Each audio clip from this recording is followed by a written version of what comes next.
y ait une voilà, que chacun puisse exprimer son opinion. Mais il y a quand même pas politique et le pouvoir, je dirais, militaire sur...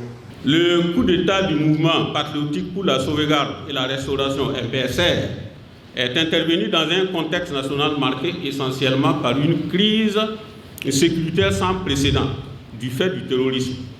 Ainsi, dès l'entame de leur prise du pouvoir, le lieutenant-colonel Sandaogo Paul-Henri, le désormais homme fort du Burkina, justifiait le changement de régime anticonstitutionnel par l'incapacité du président Roch Christian Kaboré à ramener la sécurité dans le pays. Le nouvel homme fort s'engageait alors à ramener la sécurité, à reconquérir les parties du territoire soumises au diktat des terroristes et à œuvrer au retour des PDI dans leurs villages respectifs. Cela a suscité de l'espoir et a reçu l'adhésion de nombreux citoyens qui n'ont pas manqué d'apporter leur soutien au nouveau pouvoir à travers certaines OSC. Mais 100 jours après, quel constat pouvons-nous faire sur le terrain de la gouvernance sécuritaire de la transition mise en place après le coup d'État du 24 janvier 2022 ? Il y a eu d'abord un manque d'anticipation sur la menace qui s'est constatée depuis l'ère du président Blaise Compaoré, pas Roch Marc.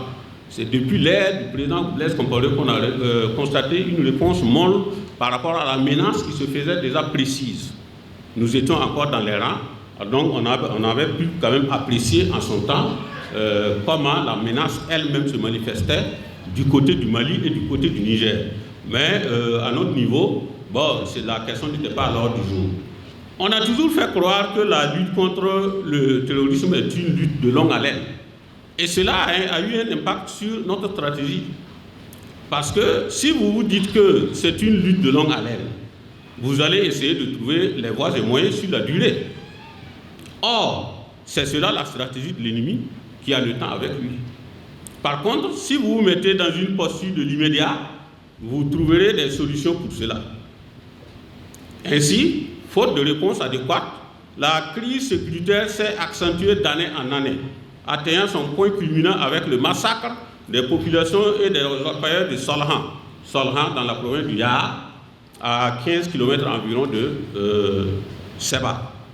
Parce qu'ils expriment des opinions différentes, on ne peut pas leur dire de se mettre de côté. Les personnes déplacées, eh bien, on est à 35 280.